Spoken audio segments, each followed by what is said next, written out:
మన బాపట్ల నియోజకవర్గంలోనే చాలా కదిలించే సంఘటన 15 ఏళ్ల అమర్నాథ్ని వాళ్ళ 17 ఏళ్ల అక్క ఏడిపిస్తూ ఉంటే రోడ్డు మన ఎదిరించాడని చెప్పి చెరుకు తోటలో తీసుకెళ్ళి పెట్రోల్ వేసి కాల్ చేశారు. ఈ రోజున జగన్ రాయి పడింది జగన్కి గాయమైతే రాష్ట్రానికి గాయమైందని మాట్లాడుతూ ఉన్నారు. 15 ఏళ్ల అమర్నాథ్ అడ్డంగా కాల్ చేస్తే 15 ఏళ్ల అమర్నాథ్ నిర్దాక్షిణ్యమైన పసిబిడ్డ చెరుకు తోటలో తీసుకెళ్ళి కాల్ చేస్తే రాష్ట్రానికి గాయం అవ్వాలా.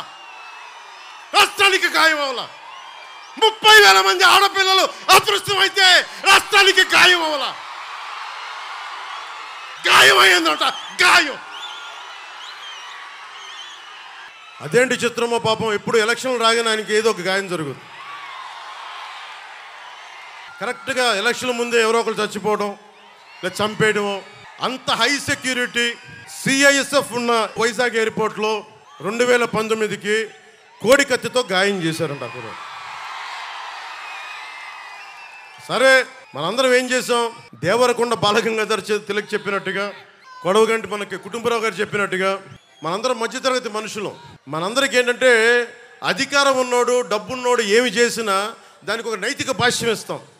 పాపం కాకినాడలో ఉండే ఒక మాఫియా డాను ఎవరిని కత్తితో పొడిచినా పాప ఆయన ఏ పరిస్థితుల్లో పొడిచారో పాపనండి, పాపం చంపేశారు.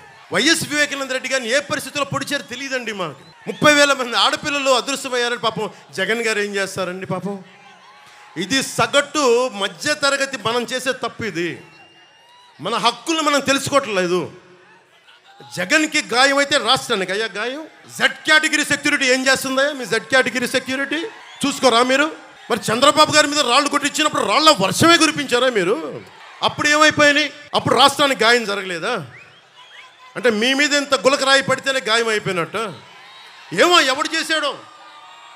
నా సంతాపం నాకు బాధ కలుగుతుంది. నన్ను అడిగారు ఈ రోజున స్టేట్మెంట్ ఇమ్మని చెప్పారు మా పార్టీ వక్తలందరూ.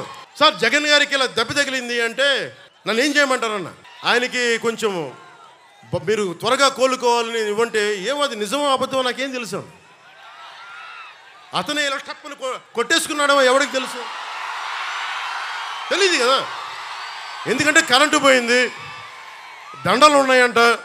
ఆ దండల్లో వాళ్ళే రాయిపెట్టి కొట్టుకున్నాడేమో, లేదు నిజంగా పోని ఒకసారి నాన్నా పులి కథలాగా ఒకసారి చెప్తే బాగుంటుంది. ప్రతిసారి ఎలక్షన్ రాగానే జరిగితే నిజంగా పులి వచ్చిన నాన్నా పులి కథలాగా అది అబద్ధం అనుకుంటాం. సరే నిజంగా మీ మీద రాయిసినోండి మీరు పట్టుకోండి. ఎదురుగా పొడిచిన వ్యక్తినే ఈ రోజు వరకు మీరు పట్టుకోలేదు. జైలు నుంచి అతను బెయిల్ ఇప్పించారు 5 సంవత్సరాల తర్వాత. కోడికత్తి వ్యక్తినే. ఈ సెంటిమెంట్ డ్రామాలు దయచేసి ఆపండి. ఈ నాటకాలు భరించలేకపోతున్నాం. నేను వచ్చేటప్పుడు నా మీద బోల్డెన్ రాళ్ళు పడతా ఉంటాయి. మనకి పిఆర్పి టైంలో నేను ఖమ్మం వెళ్తూ ఉంటే నా మీద రాళ్ల వర్షం. మా వాళ్ళందరికీ మోకాళ్ళు ఇరిగిపోయినాయి. నాకు ఈపుల మీద రాళ్ళు పడ్డాయి. ఆ రోజున చెప్పుకోవడానికి మీడియా కూడా లేదు. మొత్తం కరెంట్ ఆపేశారు రాజశేఖర రెడ్డి గారి ప్రభుత్వం. మరి దెబ్బలు తిని మేము వచ్చాం. నా స్టేజ్లు కూల్చేశారు. కాదు నేను ముఖ్యమంత్రి కొడుకుని కాదు కదా, ముఖ్యమంత్రిని కాదు కదా. మన కథలు ఎవరికి తెలియవు. జగన్ గారికి ఇంత రాగానే అయ్యయ్యో ఎంత బాధ జరిగిపోయింది. అయ్యయ్యో పాపం. అమర్నాథ్ని తిరుగు తోటలో కాల్ చేస్తే పాపం లేదు. అది వైసీపీ వాళ్ళకి పట్టదు. రేపల్లెలో ఒక ఆడపడుచుని దారుణంగా భర్త ముందు మానాన్ని పాడు చేస్తే పాపం దొంగతనం చేయడానికి వచ్చారండి. అలా అనుకోలేదండి. దొంగలని దుర్మార్గుల్ని వెనకేసుకొచ్చే మనుషులు. జగన్ గారిది ఇంత పడగానే నాకు నిజంగా అనిపించింది, జెడ్ కేటగిరీ సెక్యూరిటీ మీరందరూ ఏమయ్యారయ్యా? పోలీస్ అధికారులు ఏమయ్యారు? డీజీపీ గారు ఏమైపోయారు? ఇంటెలిజెన్స్ ఆఫీసర్ గారు ఏమైపోయారు మీరంతా? అందరినీ దాడి చేసే వ్యక్తి అతని మీద దాడి చేయడానికి ఎవడన్నా సాహసిస్తాడా? మీకు ఎంతసేపు పట్టుకోవడానికి? రేపొద్దున ఎవడన్నా పట్టుకుని కూడా వాళ్ళు ప్రేరేపించారు, వీళ్ళు మీ వాడే చేశాడేమో. 2019లో మీ కూర్చోబెట్టి కోడికత్తి కోసం జగన్ గారు సీఎం అవ్వాలని డ్రామా ఆడటానికి నేనే పొడిచానని ఆ అబ్బాయి చెప్పాడు. ఈరోజు అలాగే చేశారేమో కనుక్కోండి. కానీ నేను మీకు చెప్తున్నాను, ఇలాంటి డ్రామాలకి మనం పడాల్సిన అవసరం లేదు. దయచేసి పడకండి. నిర్ద్వందంగా దాన్ని తీసి పక్కన పెట్టండి. అరే ఇద్దరు చెల్లెళ్ళు, సొంత చెల్లెళ్ళు అరే మా నాన్నగారిని చంపేశారు, మా చిన్నాయని చంపేశాడంటే అడ్డగోలుగా బద్దలు కొట్టి కత్తితో పొడిచి పొడిచి పొడిచి చంపితే అందరూ గుండి పొడిచి పడిపోయాడండి, గుండి పొడిచి పడిపోయండి. వీళ్ళ కథలు మనం ఎలా నమ్ముతాం? వివేకానంద రెడ్డి గారు అమ్మాయి సునీత గారు వైరాలజిస్ట్, ఆవిడ అమెరికాలో చదువుకున్న వ్యక్తి. నా తండ్రిని చంపేశారు, నా తండ్రిని చంపారంటే ఒక్క పోలీస్ అధికారి దాని మీద మాట్లాడు. CBI central bureau of investigation వస్తే కడపలో కోర్టులోకి వెళ్ళనివ్వరు వాళ్ళని. ఇంత దారుణంగా ఉంటే మనందరం కూర్చొని చేతులు ముడుచు కూర్చున్నాం. మనందరం, మనకి పౌరుషం చచ్చిపోయింది, మనందరికి చచ్చిపోయింది. ఎందుకు నేను వ్యతిరేక ఓటును చీలొద్దు చీలొద్దు చీలొద్దు ఎందుకంటానంటే ప్రజాస్వామ్యాన్ని కూని చేసేవాడు అక్కడ కూర్చొని మనందరినీ పొడుస్తా చంపుతా దోపిడీ చేస్తా ఉంటే ఎంతకాలం భరిస్తాం? ఎంతకాలం? సుగాలి ప్రీతి 14 ఏళ్ల బిడ్డని స్కూల్కి వెళ్తే 10 మందిని నాశనం చేస్తే దాన్ని పట్టించుకోడు ఎవడు. జగన్మోహన్కి బొక్క పడితే, చిన్న గులకరాయి పడితే రాష్ట్రం అంతా ఊగిపోద్ది. సగటు మనిషి బాధ మనకి తెలియదు, సగటు మనిషి బాధ మర్చిపోయాం. నిజంగా నాకు ఆవేదన ఉంది, ఏడుపు వస్తుంది. తప్పు జగన్మోహన్ రెడ్డి కాదు, మనదే. మనకు పౌరుషం చచ్చిపోయింది.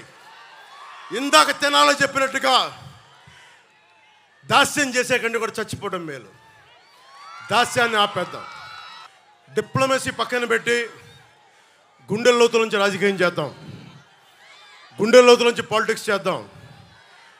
మనం ఎవరం కులాలకి ప్రాంతాలకి దాటి గుంటూరు వినుకొండలో పుట్టిన జాషువా ఆయన స్ఫూర్తితోటి విశ్వనరుడి స్ఫూర్తిని తీసుకెళ్తే తప్ప ఈ ప్రభుత్వాలని మనం మార్చలేం.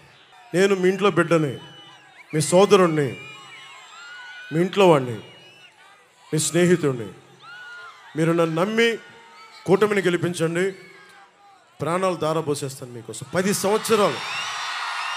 సంవత్సరాలు ఏ పదవి లేకుండా కేవలం తిట్లుని బూతులనే తింటూ గడిపాను. ఒక్కసారికి చిన్నపాటి విజయం చూపించండి. జనసేన, పవన్ కళ్యాణ్, తెలుగుదేశం, బీజేపీ కూటమి ఎలా పనిచేస్తూ ఒకసారి రుచి చూడండి. బూతుల వైసీపీ, దోపిడీ వైసీపీ కాకుండా నిర్మాణాత్మకంగా ఉండే కూటమి ఎలా పనిచేస్తూ మీకు అండగా ఉంటుందని తెలియజేసుకుంటూ, hello AP, hello AP, hello AP, జై హింద్.